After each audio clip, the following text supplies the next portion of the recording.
श्री गुरु पद नख मन गन ज्योति, सुमरत दिव्य दृष्टि ही होती। दलन मोह तम सो सा प्रकाशु, बड़े भाग और आवई जासु। उघरही बिमल बिलोचन ही के, मिटही दोष दुख भव रजनी के। जिस शुभ अवसर पर हम और आप सभी को बैठने का सौभाग्य मिला है, ये गुरु महाराज के चरणों की रच जो अपने हृदय में धारण करते हैं, जो गुरु महाराज के चरणों की रच का प्रकाश है, कोटि कोटि मणियों के प्रकाश के समान रहता है। जब जो प्रकाश साधक के मन में पहुंचता है, साधक के हृदय में पहुंचता है, तो हमारी जो संसार रूपी अंधकार है, उघरही बिमल बिलोचन ही के, मिटही दोष दुख भव रजनी के। इस संसार रूपी जो अंधकार है, जब उनकी चरणों की रच का प्रकाश हमारे हृदय में जाता है, तो हमारे हृदय के नेत्र खुलते हैं और हमारे अंदर जो सांसारिक विकार उत्पन्न होते हैं, ये जो विकार हैं, सांसारिक विकार जन्म से ही आते हैं, वो अपने आप दूर होने लगते हैं। सूजहि राम चरित मनि मानक, गुप्त प्रगट जह जही खानक।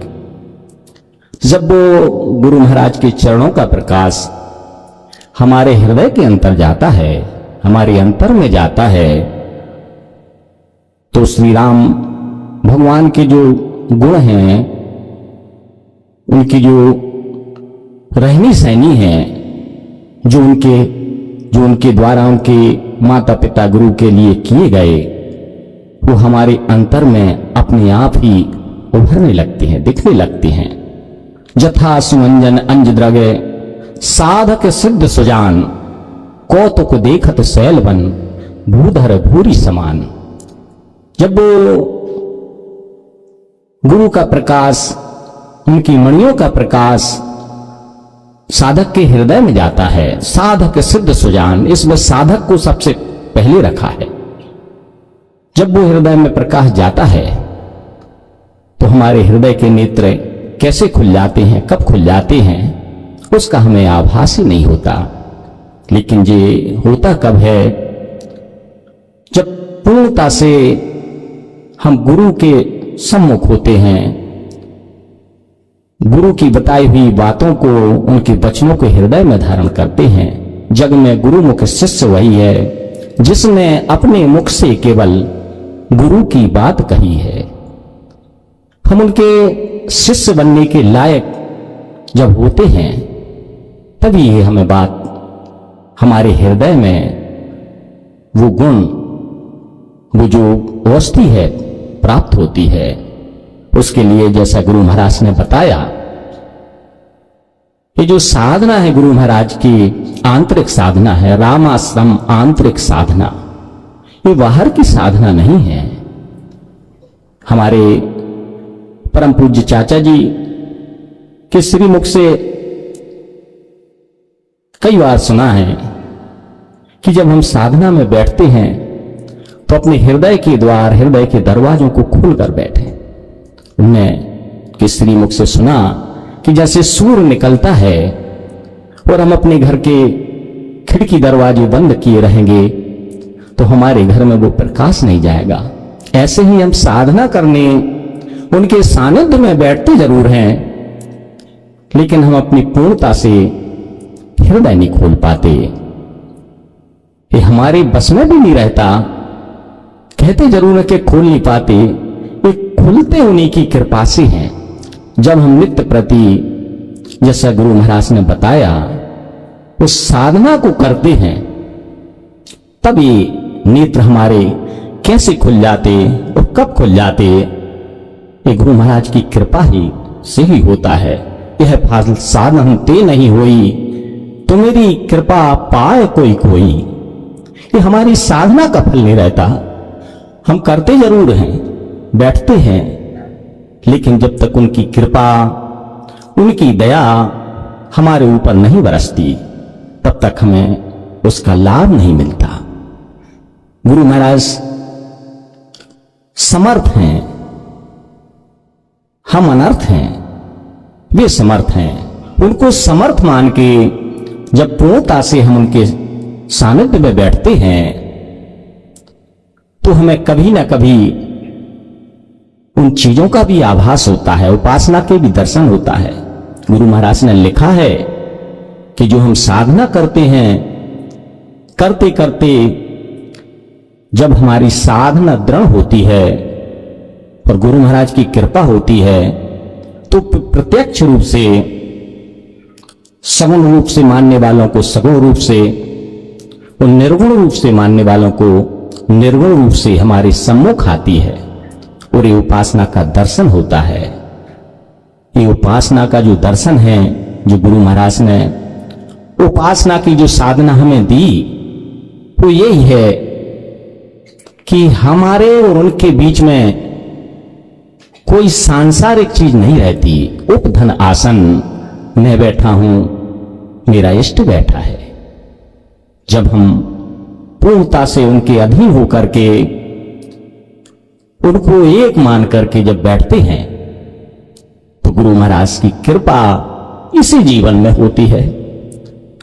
ये जो साधना गुरु महाराज हमें और आपको देते हैं, ये उनकी कृपा का साधन रहता है।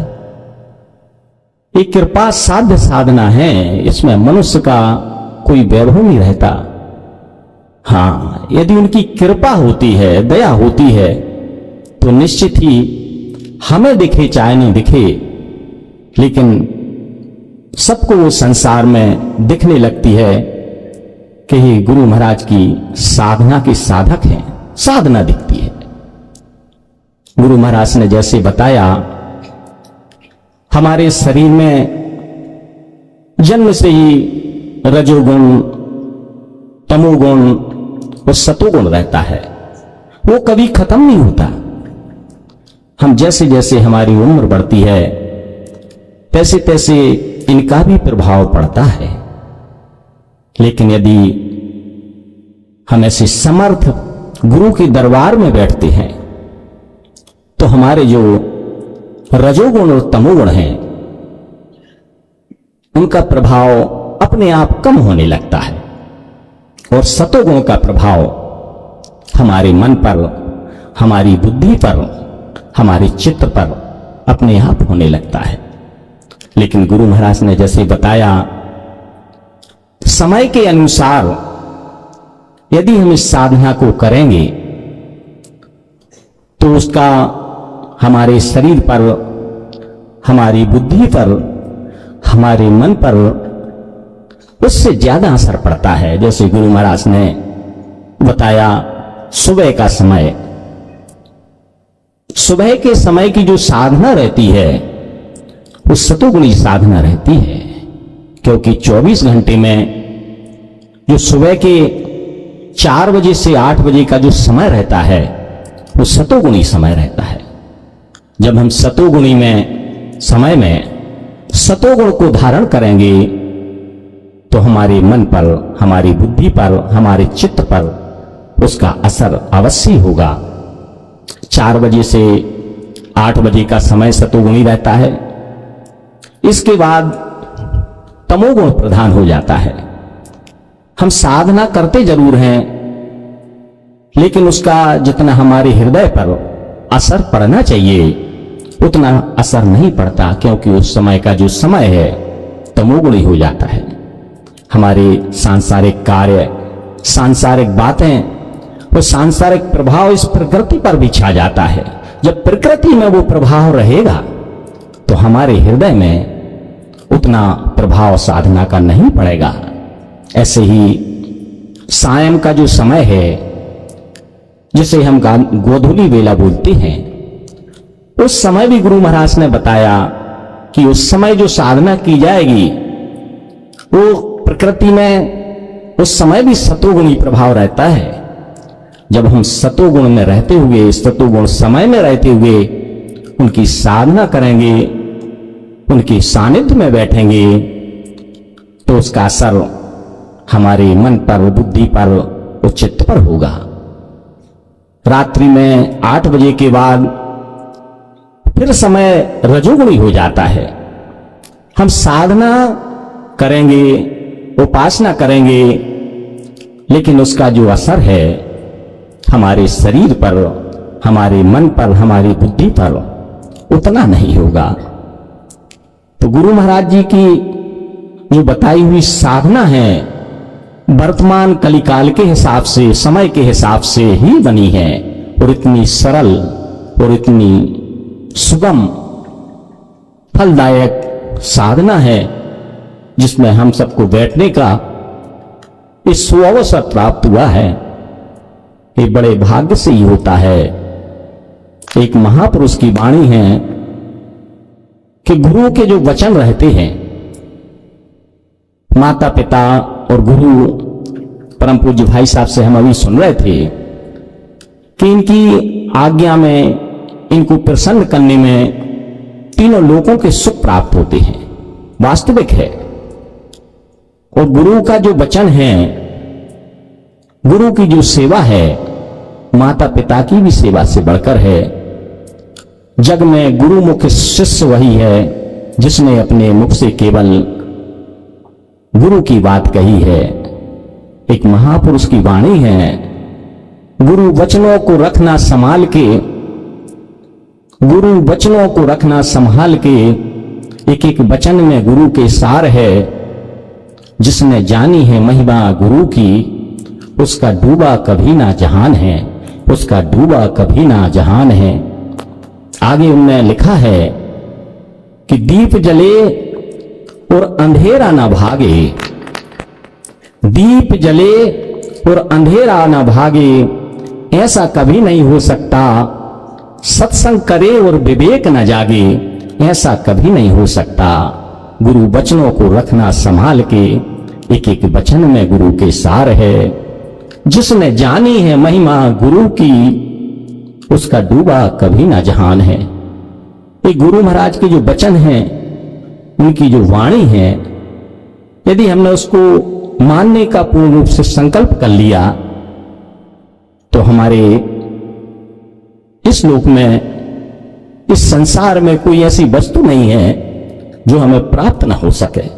बस हम और आपके सबके मानने के ऊपर ये डिपेंड करती है कि हम उनकी आज्ञाओं के अनुसार, उनकी बातों के अनुसार, उनकी बताई हुई साधना को हम कैसे कर रहे हैं, वो कितना समय हम उनकी सेवा में देते हैं। गुरु महाराज ने जो लिखा है, अपने वचनों में भी कहा है कि जो सेवा का फल है, जो सेवा है गुरु महाराज जी की, वो सबसे अति उत्तम फलदायी होती है। तो हम सबका यही कर्तव्य है कि हम जो इस साधना में आते हैं, सत्संग में आते हैं, उनके वचनों को, उनकी आज्ञाओं को और उनकी जो बताई हुई साधना है उसको नियम पूर्वक करते रहें, तो गुरु महाराज की हम सब पर बड़ी कृपा होगी, बड़ी दया होगी।